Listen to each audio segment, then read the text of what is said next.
Good morning. Happy Monday. Hope you all had a great weekend. Today we're going to start chapter 16, which is electrochemistry. Now, today at 1:10 p.m., we won't talk about electrochemistry, so I just want you to know this will be more for next week than this week. But today, when I see you all for lab, you'll turn in the titration of the weak acids lab that we did last week. Problem set number 4 is up. We'll take seminar self-quiz number 4, followed by quiz 4, which again is all solubility and formation constant stuff. It has nothing to do with electrochemistry. The rough draft of your class presentation paper, I would like to get from you. That would be cool. At least 2 type pages, more is great. At least 1 peer-reviewed scientific abstract and citation, more is great. And that cover page for the rough draft would be cool too. So those 3 things, hopefully that's not a big deal. And then after we do all that, we'll go next door to lab. We'll do our last titration lab and the last math lab of Chem 223. Woohoo! Anyway, it's called the determination of KSP, delta G, delta H, and delta S for calcium hydroxide. It's too long for me to write. Sorry about that. Bring your goggles along on this one. All right, that would be really cool. It's not too hard of a lab to do, but goggles will be appreciated. We'll be dealing with some pretty strong bases and acids. Any questions, this kind of stuff? Sweet. All right. So electrochemistry is the next subject that we're going to tackle here. And this is more the chemistry of how electrons are transferred around. And besides just the interest, if you will, of the field, this is a very practical area for chemists because of batteries, all right? And around us all the time now, we've got batteries. So my remote control, my watch, my phone, computers, et cetera, all these kind of things happen. But our bodies also use electrochemistry to transfer reactions back and forth. So it's very important. Now, electric vehicles are a big time part of this. They're not possible without understanding electrochemistry. The effect of greenhouse gases, of course, is fantastic. If you start using them, they have their own considerations, of course. So there's a lot of really neat things that this section applies to, and we're going to look at it from a chemist's perspective. So let's check this chapter out. In Chem 221, we very briefly talked about redox reactions. And in that chapter, I talked briefly about how most reactions in chemistry involve an atom being transferred or a group of atoms being transferred. And as an example of that, all of the acid and base stuff from the last chapter or so, those are all group transfers. So for example, this is the strong acid hydrochloric acid breaking down to hydronium and chloride. What's happening here is the H plus is being transferred to the water. So you end up making hydronium and the chloride ion. So there weren't really any electrons per se transferred. It was more about the atom or groups of atoms that were transferred. And most of chemistry, honestly, is about those kind of things. But in this section, we're going to look at when just electrons are transferred, or that's the most important part, let's put it that way. So this is an example of an electron transfer reaction where copper with all of its electrons, it's neutral, it's a solid, et cetera, it's reacting with silver ions in water, and we end up making copper 2+ ions and silver metal. So a couple of things here. First of all, there's no atoms being transferred, like there's not an Ag being transferred to the copper, something like that. So that's why it's not the first kind of reaction. So in order to tell if you have electrons being transferred, the charges here become really important, all right? And I've been slowly cracking down on some of your work, trying to remind you of charges because they're going to be really important. If you look at either this first reaction or this second reaction, in addition to having the atoms being the same on both sides, like 1 copper and 2 silvers on the reactant side, make 1 copper and 2 silvers on the product side. So the atoms are balanced. But the other thing that's going to be really important in this chapter especially is that the charges are balanced. So up here, copper is neutral, and we have 2 silver plus. So on the reactant side, there's an overall positive 2 charge. And on the product side, if this is a balanced reaction, we should have a positive 2 as well. And we do. So silver here is neutral, positive 2 from the copper 2 plus. So we have positive 2 on the reactant side, and that equals positive 2 on the product side. And that's going to be super important. Now, even these reactions are balanced for charge. Like HCl and water are neutral, chloride has a -1, hydronium has a +1. So -1 plus 1 goes to 0. There's no net charge on the product side. There's no net charge on the reactant side. So a good balanced reaction is balanced for not just atoms, but also for charge. And it's the charge that's going to be really, really helpful in this section.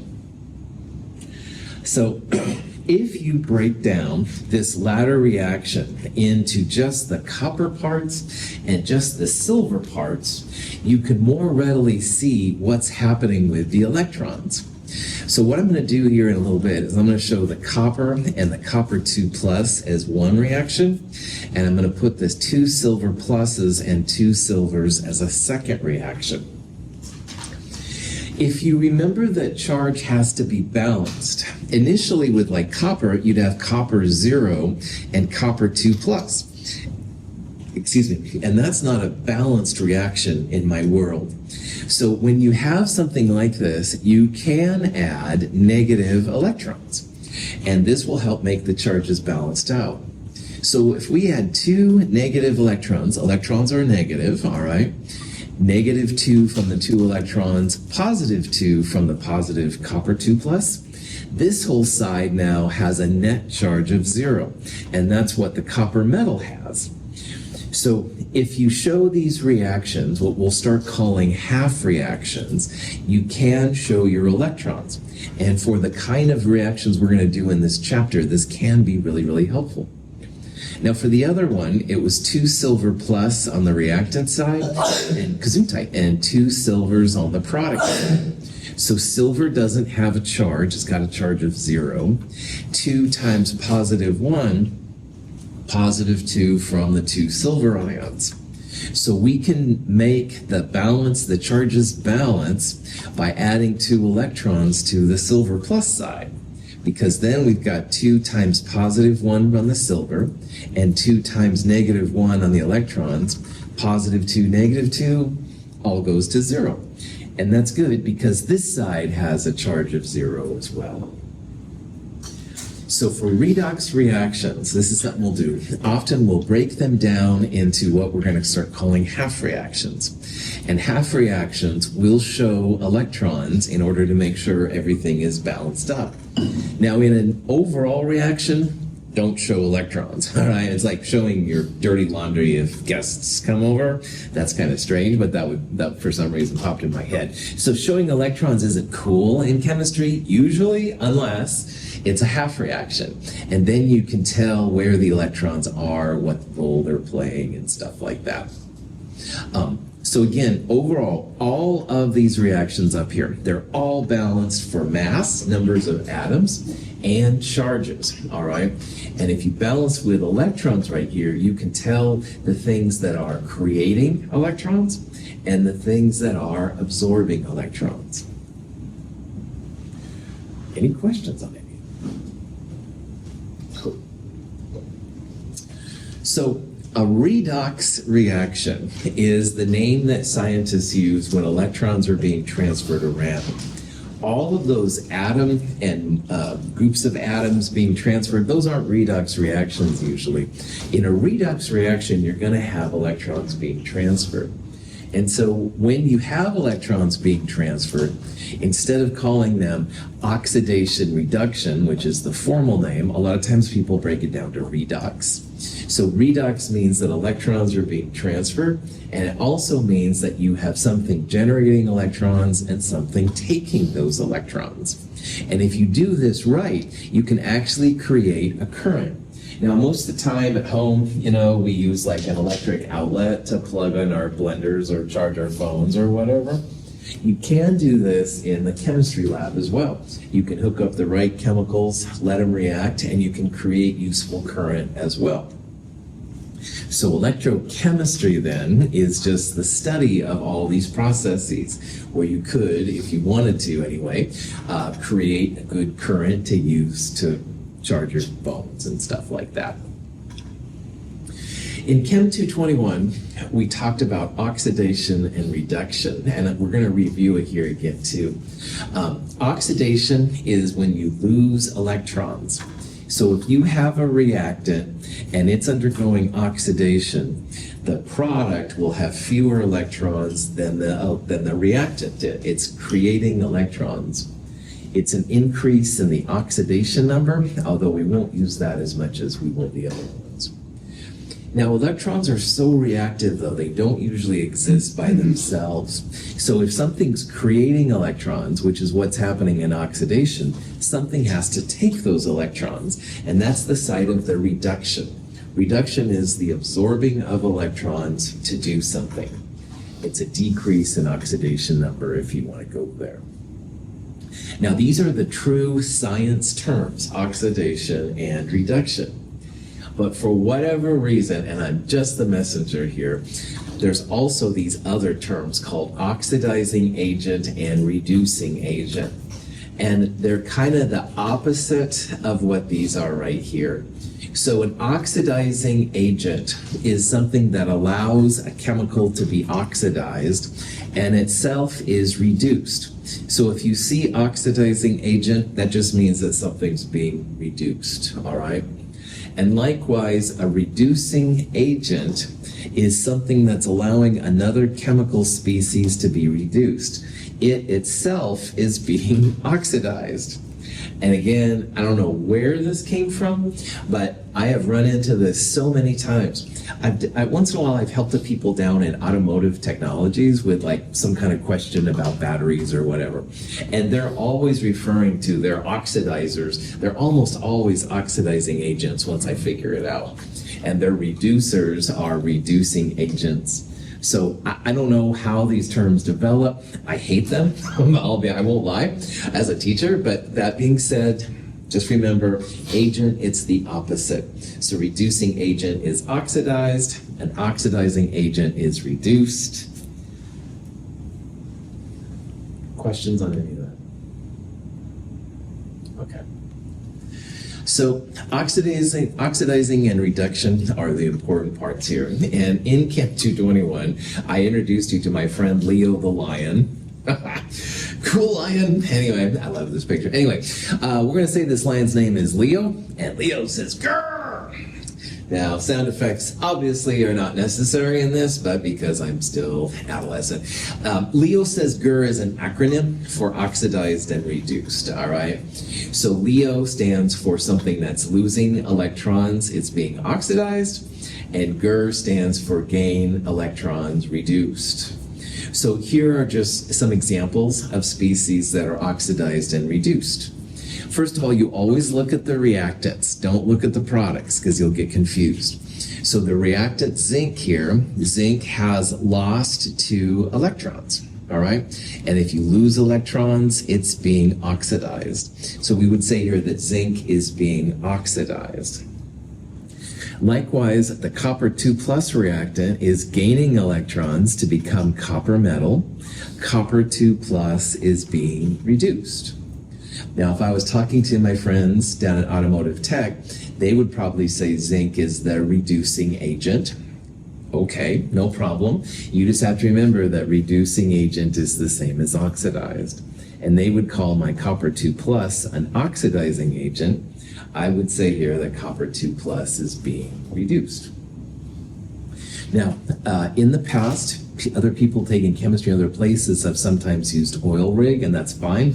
Oxidation is losing, reduction is gaining, and that's fine too. You don't have to use Leo the lion says grr, but I guess I just like that picture a lot. Any question? Notice when something's oxidized, it becomes more positive, all right? We're going to see that these charges sometimes can be seen as an oxidation number. So earlier I said how oxidized means it's becoming a more positive oxidation number. We're going from a 0 to a +2. And likewise, if something's reduced, it's becoming less positive, i.e. more negative. So the copper went from +2 to 0. It's getting more negative. We're not going to focus as much on oxidation numbers, but if you like them, that is an alternative way to think about what's happening. Cool. Any questions, any of this? So here's a reaction. Nickel is reacting with silver plus ions. It's making nickel 2+ and silver metal. And first of all, it says which species is being oxidized. Well, there's a couple different ways to see what's going on here, but the very last one says it's not a redox reaction. How you can tell if this is redox is compare similar reactants and to products. Similar reactants to products. So compare the nickel to the nickel 2+ and the silver plus to the silver. And you can probably see here nickel is becoming more positive. And the only way that's going to happen is if nickel loses electrons. Now, as a quick review, nickel, number 28 there on the periodic table, that means 28 protons. So if there's no charge, this nickel has 28 protons and 28 electrons. When they're equal, there's no net charge. Over here, to have a +2, that means it's lost 2 electrons. So it still has 28 protons, no problems there, but now it only has 26 electrons. It's becoming more positive, all right? So it has certainly lost electrons. And if you lose electrons, it's oxidized. So in this case, then, the species that's oxidized is going to be the nickel, all right? It went from, again, if you want to be formal, 28 protons and 28 electrons to 28 protons and 26 electrons, technically. Now, silver plus went from a positive to a 0. So silver plus, silver's number 47. This would have 47 protons and 46 electrons. One less electron makes it positive. And over here, you'd have 47 protons still, but now you've got 47 electrons. So the silver plus has gained an electron to become silver. If something gains electrons, it's called reduced. So nickel here is oxidized, silver plus is being reduced. All right, and you can look at those charges and stuff to figure it out.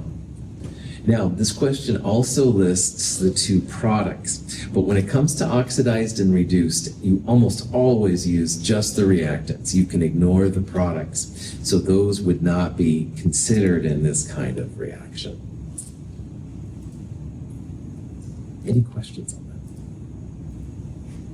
that? Sweet. Okay. Silver metal reacts spontaneously with a solution of silver nitrate. A coating of silver metal forms on the copper, while copper 2+ ions, which are blue in water, are released into the solution. There are many types of redox reactions, which is kind of crazy. The simplest one is called a direct redox reaction. And we use this reaction in Chem 221, if you were with me in the empirical formula lab. If you weren't here, it's no big deal. But in that lab, you basically took some copper ions, put a piece of zinc metal in, the blue color went away, and the red copper appeared. And that was a direct redox reaction. So in a direct redox reaction, you literally just mix the chemicals together and let them sit. And after a while, if you've done everything right, the products will appear. So in this example right here in this video, copper metal, that strip of metal in there, was added to a solution of silver plus. It was silver nitrate. It's a clear liquid, looks like water. Don't drink it, kids. But those silver ions start to react with the copper. And it ends up making copper 2+. So this blue kind of liquid right there you see, that's actually the copper 2+ ions. And then silver metal actually is created as well. So this mossy looking stuff, this is unpurified silver metal, the raw silver metal that happens. And if you wanted to take that and make it into a necklace or something, there's different metallurgical ways you could do that. But a lot of times the metals come out as this kind of like flimsy, mossy looking stuff, which is kind of cool. So in a direct redox reaction, just put those chemicals together, come back in a while, and you're good to go. Direct redox reactions are great because their percent yields are very close to 100%, usually very high. And that's really great. If you want to make, for example, silver metal, heck yeah, mix them together, let them go, and it's good to go. So making chemicals, sometimes direct redox is the way to go. It works out. However, there's no way to control the current, all right? So earlier I said how, yeah, if you want, you can sometimes make reactions happen so that it'll recharge your phones or something. That's not going to happen with direct redox, all right? Direct redox, you just put everything together, let them go, and you're good to go. Now, here we've got oxidizing and reducing agents. So the oxidizing agent would be the part that's gaining electrons. Gaining electrons here, silver plus is going to silver. It's going from more positive to less positive. That means it's gaining electrons. So silver plus here would be the oxidizing agent. It's being reduced, all right? On the other hand, copper to copper 2 plus, you can see it's becoming more positive. That's because it's losing electrons. So it's being oxidized. We would call copper metal here the reducing agent. Question? Sweet. Here's just an example of what's happening on the atomic level. Copper metal is in some kind of metal lattice. In Chem 222, we talked about body-centered cubic, face-centered cubic. I think it's body-centered, but I'm not totally sure, honestly. So it's very solid, lots and lots of pieces. Then you've got the silver ions, all right, these little positive things coming in. And the direct redox happens right on the surface of the chemicals itself. So in this case, it's right on the surface of the copper. You can see there's kind of that mossy stuff kind of forming there. And what happens is those electrons go from the copper to the silver ions. These are now silver metal atoms, so silver neutral. And in the process, then you end up letting go with the copper ions. So after a while, you have just copper ions above. The silver is kind of coating, if you will, the leftover copper. And that's kind of the process here that's being used. And again, this blue color is just the result of the copper 2 plus ions running around in solution. Cool. So direct redox, really cool. If you want to make compounds or metals, here we're making silver metal. It's a really nice way to go. But again, you can't control the electricity. And let's say we didn't have hydroelectric power, wind power, all those kind of forms of power, and we wanted to use a chemical form, that wouldn't work at all. So what you can do is basically create an indirect redox reaction, all right? And in an indirect redox reaction, we use the theory that metals are really good about conducting electrons. So if you use copper, which is great for transferring electrons, you can separate the oxidizing parts and the reducing parts, all right? So in this little example right here, this is where the oxidation occurs, and the right-hand side is where the reduction occurs. Now, notice there's a negative sign. Oxidation means you're losing electrons oxidized. So at that section, electrons are being created a lot. It gives that kind of negative charge, if you will. On the other hand, over here, you could have something like silver plus going to silver, something that needs electrons. So that's why it has the positive charge. So you separate it and you put a wire connected to it. Initially, you'd have the same direct redox reaction. What you can do is put a switch, which is really nothing more than connecting the silver metal to the other part of this, or excuse me, the copper metal to the other part of the copper metal. If you do that, electrons flow. But if you disconnect it, all right, like take that copper away from the other piece of copper, then it no longer has the ability to have electrons flow. So this is where the control of a chemical reaction can happen. You can put a little light bulb in there, which lights up when electrons go through, basically, to show the electrons are going through. Pretty cool. And this is really how batteries work. All right, all your batteries have a negative terminal and a positive terminal. And from the negative terminal, electrons flow. They want to get to the positive terminal over there. This is the source of oxidation. This is where electrons are created, lose electrons, oxidize. This side over here is the reduction side. Gain electrons, reduce. That side wants electrons to happen. And they have control over it somehow. The piece of copper metal connects with the other piece. When I use my remote control to make my pointer go, I push down and that connects the two pieces of copper metal, basically. And yes, they can use other metals, and there's all different perturbations of it, and physics to go into a lot more of it. But from a chemist perspective, that's what it's all about. Yeah, you control the chemical reaction. You let electrons run through, and then you can do cool things with the electricity, as we'll see here. But questions? All right. So many uses. Batteries, number one. All right. We're all using batteries all the time and stuff. So man, oh man, those become just more and more important, not less. Corrosion is actually another good use of electrochemistry, though, as well. Ships in the ocean will start to corrode after a while if they don't have types of metal to combat the corrosion. And so that's another big use of all this stuff. It's more specialized for Navy things, but also for like cars at the ocean, they'll begin to degrade. A lot of the chemicals that we've used in these classes can only be made through industrial creation using redox chemistry.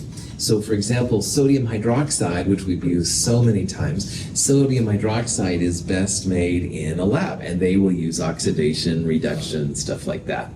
All aluminum metal for cans, soft drinks and stuff like that, that's all made through industrial conditions. A lot of the halogens, fluorine and chlorine, are done that way.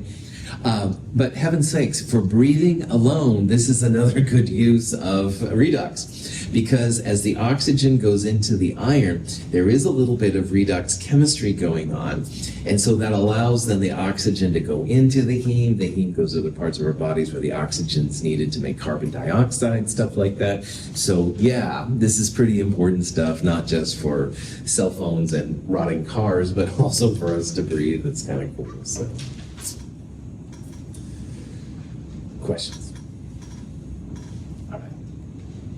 So an electrochemical cell is the fancy name that's used to separate the oxidation and the reduction components with essentially a copper wire. We'll talk more about what that is and stuff in a little bit. But if you have this electrochemical cell set up, then you can control the electrons being flowing, so you can then make things turn on and turn off and stuff like that. Now, believe it or not, there's a use for thinking about batteries and electrochemical cells that work, and batteries and electrochemical cells that don't work. So primarily, what we're going to talk about in this class are voltaic and galvanic cells. And what that means is you have a battery, you flip the switch, and electrons flow, all right? So I am definitely using voltaic and galvanic cells in my lecture. Every time I turn my remote control on, that's electrons are starting to flow, okay? Now, from our chemistry perspective, if you do something and something happens, like turning the battery on and something happens, spontaneous, delta G, all right? And we'll come back to that as well. But these product-favored reactions, K is greater than 1, are also spontaneous because something's happening, delta G is negative, and these are the batteries that we use in our day-to-day life to do all kinds of things. Most of the time, that's what we're going to talk about. However, there are also uses, and we'll use these a little bit, for reactant-favored reactions. And at first, this seems really stupid. Imagine putting your battery in, and I want the pointer to go, and nothing happens, all right? That's kind of what an electrolytic cell is. It's a battery that doesn't work. And you might be thinking, that is so dumb, Dr. Russell, and I understand completely.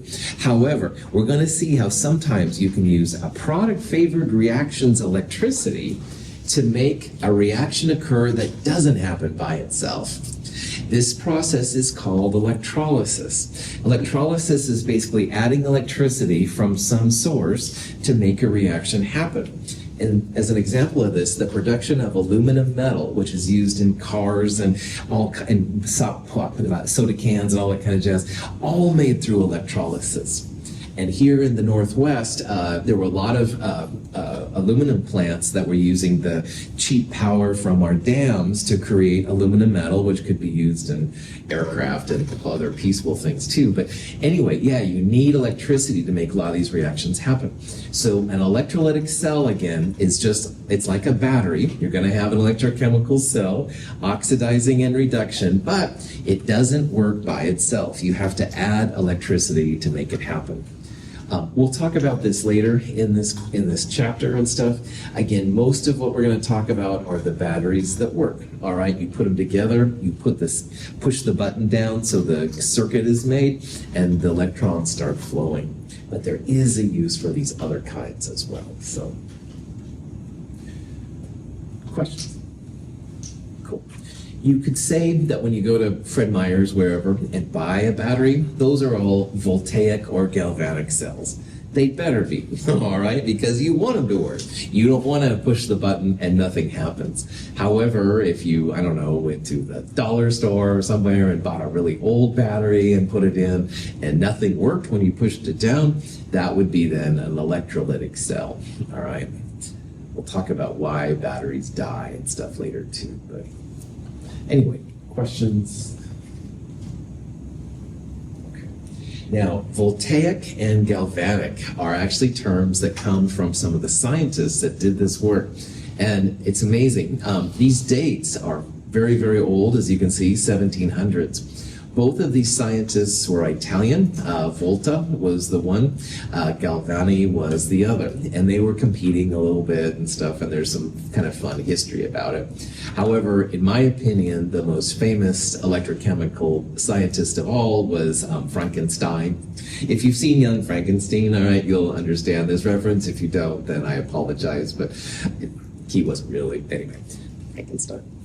All right, prop that back on. Anyway, so first thing we're going to do when we're talking about batteries and redox reactions is we have to know how to balance redox reactions. And as an example of this here, and I'll show you a video, we're going to take some permanganate ion, which is kind of a cool purple color, by the way. We're going to add it to some colorless iron 2+ ions, and we're going to end up making manganese 2+ and iron 3+. Iron 3+ is almost colorless. Sometimes there's a little bit of a yellow tinge to it. But notice how the manganese goes from MnO4- to Mn2+. So in order to accommodate that, you can see how some water is being created, and we need to add in a little bit of acid, H+. So one of the things we're going to do is figure out how we can balance these kind of reactions. And it's not too hard. It's just a new skill set to have. One thing that's going to be helpful to us is to know the charges on the metal, or the oxidation numbers on the metal. Now, iron here is easy. +2 means it's going to have a +2 oxidation number. Manganese is a little trickier. If you remember from oxidation numbers, oxygen is usually -2. And since there's 4 of them, that would be -8 overall.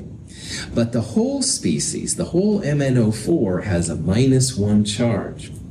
So because it's not -8 or something, that's because this manganese is a +7 charge.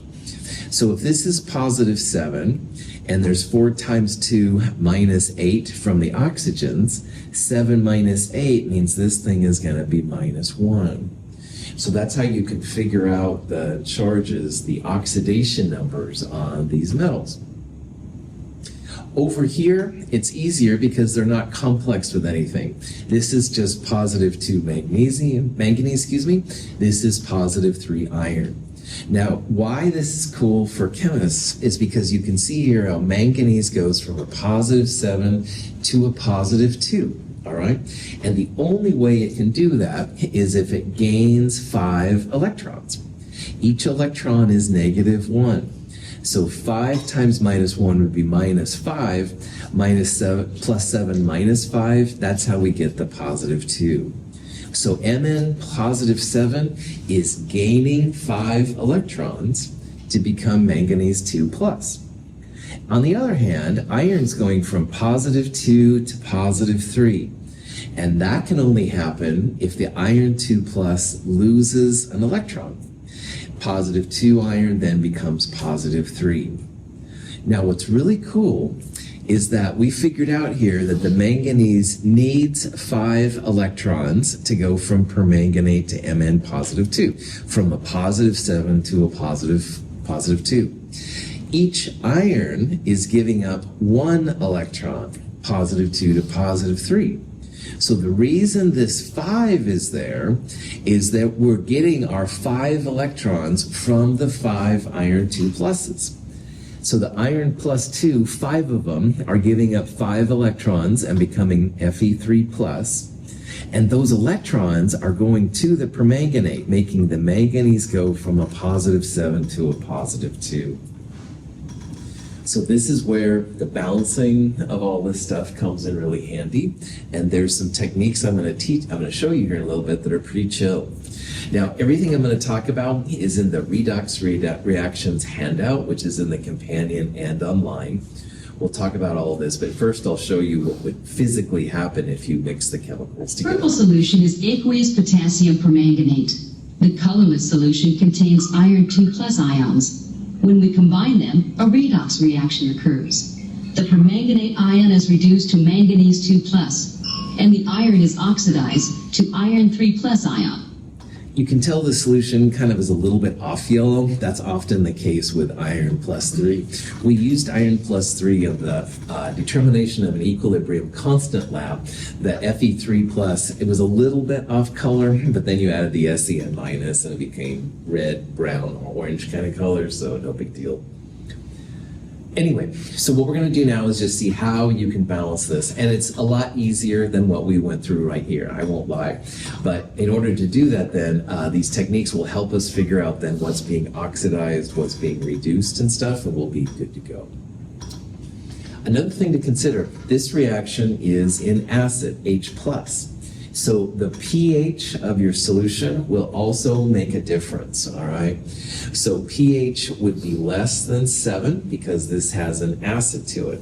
This reaction would not be the same if you had a pH greater than 7, where the hydroxide ions dominate. And we'll talk about that a little bit too.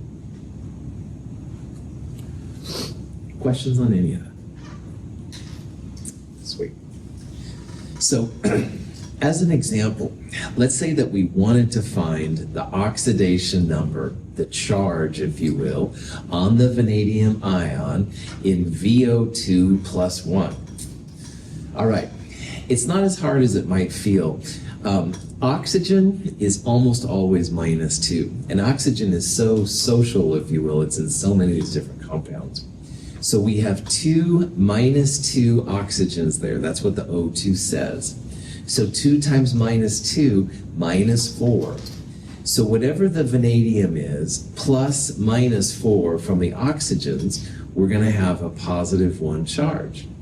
So if you think about what the vanadium is here, this vanadium is going to be positive 5. So down here is kind of a generic way you can find this out. We don't know what the charge is on the vanadium, the oxidation number. Just call this X if you want. But we have 2 minus 2 oxygens, and all of these together, that's what equals the overall charge. So if X minus 4 equals positive 1, you can solve for X. It comes out to be a positive 5 vanadium. Yeah, so you almost always count O2 as -4. That's right. Yep. If it was O2 by itself, Ryan, that would be an element which would be 0. Okay. And once in a while, if you go beyond Chem 223, you can have a peroxide too, which is a -1. But I would tell you if it was a peroxide, and I'm going to try to not show you any peroxides, but for the future, yes, good. Questions? Hydrogen is usually +1, fluorine is usually -1. Those are some of the things in Chem 221. But again, I'm going to show you some techniques here where it's not as critical that you know this and stuff. So, okay. Copper metal reacts spontaneously with a solution of silver nitrate. A coating of silver metal forms on the copper, while copper 2+ ions, which are blue in water, are released into the solution. So earlier I showed you this reaction. We're going to pretend that we don't know how to balance this reaction. So I'm going to show you the full steps of how this process works out. It's going to be ridiculously easy in this example, but in the next example, then we'll use these same techniques to do a more complicated example and go from there. But in this problem, we know we've got a piece of copper metal. We're adding silver nitrate. We don't care about the nitrate. It's really the silver plus, which is the player here. And we know that the copper 2+ is created, that blue color. We also know that silver metal, that kind of mossy looking stuff, is also being created. So we'll use our techniques to balance this reaction, and I'll show you how they work, and then we'll use it on a more complicated example. So in a problem like this, what you first want to do is you want to put them into the half reactions. And if you know which one is oxidized and reduced, that's great. But hopefully you can just see that copper and copper 2+ are going to go together, and silver plus and silver are going to go together. So if you know that copper is being oxidized, awesome. If you know that silver plus is being reduced, cool. But if you don't, it doesn't really matter. I'll talk about how you can figure it out in a little bit. However, I know that someone, Anastasia, is probably thinking, wait a minute, how did he do this? No problem. All of you can do this too. If something becomes more positive, it has lost electrons. So losing electrons is oxidized. You can see here copper is going to copper 2+. On the other hand, silver plus is going to silver. It's becoming less positive, more negative. And that means that silver plus here is gaining electrons. That's why it's being reduced. So that's how you can figure it out. But honestly, if you just put the like ones together, you're going to be good to go. Questions? All right. Next thing, you want to balance the half reactions for mass, and in this case, it's so simple, it's already done. So let's say you had 2 coppers and 1 copper 2+, that's when you would add a big 2 to the other side. So make sure that the atoms are balanced for both sides. But again, this example is so simple that it's already done. You've got 1 copper on each side, you've got 1 silver on each side, good to go. Next up is you want to balance them for charge. And the only thing you can use in this step is to add electrons. You don't subtract electrons, you add electrons. And remember, electrons are negative. So looking at the first one, again, pretend you don't know this is being oxidized. Copper is 0 charge, copper 2+, +2. So you add electrons to the more positive side. So we have to make the charges on both sides the same, and we can do that by adding 2 electrons to the copper 2+ side. So copper 2+ has a +2 charge. We've added 2 negative electrons, +2, -2, the whole side goes to 0. And that's good because now we've got copper equal to 0. This reaction is now balanced for charge. Again, you can't subtract electrons or add protons or anything like that. You could only add negative electrons at this side. Now on this one, same idea. Add electrons to the more positive side. That's the silver plus side. We're going to want to add 1 electron to that side. +1 and -1 goes to 0, and silver also has a charge of 0.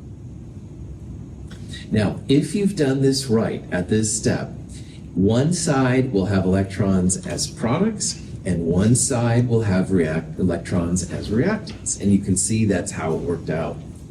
And so that's one way to tell then too that this side is being oxidized, it's losing electrons. This side, on the other hand, is gaining electrons, so it's being reduced. So that's why really you don't need to know if these are oxidized or reduced unless you just want to, which is cool. Any questions on that? Okay, so now we've got two half reactions. And the next thing we want to do is we want to combine these into one big reaction. Remember, you don't want to show electrons in chemistry. It's kind of like having your dirty laundry around when friends come over. Yeah, you can do it, but it's kind of awkward. That's how chemists feel about showing electrons as well. All right, so don't have any electrons. So what we're going to do here is we're going to multiply those half reactions by some number, so that in the final stage, when we mix them together, the electrons will all cancel out. So copper going to copper 2 plus and 2 electrons is good to go. But the silver, we're going to multiply the whole thing through by 2. And if you do it to one part, you have to do it to all the parts. So 2 silver pluses will react with 2 electrons to make 2 silver metals. And again, why we do that is because in the next step, we want the electrons as products here to cancel the electrons as reactants here. Don't show electrons in your final step. So the final part you can probably imagine is just to mix them together. 2 electrons cancel 2 electrons when you add them together. Copper and 2 silver plus makes copper 2 plus and 2 silvers. All right? Any questions? Jaden is like, oh man, not feeling very confident with these reactions. Did I do it right? Stuff like that. You can absolutely check your work on these. And here's what I mean. Your final equation should be balanced for not only the atoms, the mass part of it, but also for charge. So if you look here, copper on the left, copper on the right, 2 silvers on the left, 2 silvers on the right. We're good for mass, all right? All the classic. But you can also now do it for charge. 0, 2 times positive 1. The whole reactant side has a positive 2 charge. And if this is a good reaction, the whole product side should also have positive 2. And sure enough, 2 times 0, nothing. A positive 2. Whole product side is also positive 2. So this reaction is balanced for both atoms and charge. And I encourage you, especially if you're not feeling confident, double check, all right? Because all these reactions, once you add the electrons in, all these reactions should be balanced for charge and mass. Questions on that? I'll just be able to start this one. But I'll show you here kind of the results of what it is. Vanadium is named after Vanadis, the goddess of beauty in Sweden or something like that. Anyway, vanadium has a lot of really cool colors associated with it. And so you can see here the different variations of what's happening. In our reaction, we're going to start here with VO2 plus, which apparently is kind of a yellow color. And then as you add zinc, you can make these different combinations. I think this is the one we're going to talk about here. So vanadium, the goddess of beauty, because the colors are so pretty, stuff like that. And I like the colors, I won't lie. All right, so in this reaction, all right, this is also a redox reaction, but we're going to do this, we're going to balance it using the steps we just went through, but it is going to be important to know if this is an acid or base. So this reaction, we want to balance it in acid. Now, I could have also said here, balance this reaction in a pH of 3.37, something like that. And because the pH is less than 7, that would be another way to say it's acidic, all right? So just realize that those are alternative ways to do it. But anyway, first of all, you can ask yourself, is this redox? And the answer is a resounding yes, because we're going from 0 zinc to a positive 2 zinc. So zinc alone here is changing its charge. You can tell it really easily. This is the thing we did in the iClicker question. This is a vanadium plus 5 when you figure it out. And when you figure it out, this is a vanadium plus 4. So the vanadium here is also changing its charge. Those are the ways to tell if it's a redox reaction or not. So we're going to balance it in acid, figure out how it goes. The first step, like before, is just to write the things that are similar, the half reactions. And I hope you can all see vanadium goes with vanadium and zinc goes with zinc. Oxygen can be all over the place. We don't care about that. So zinc will go to zinc 2 plus, and the VO2 plus one will go to VO2 plus. And if you know it's oxidized and reduced, awesome. But if you don't, it's really no big deal. It'll come out in the wash here at the end. Questions to this point? Okay, this will be a good place to stop. We'll take this up on Wednesday. I'll see you this afternoon. Thanks for being here. Have a good day.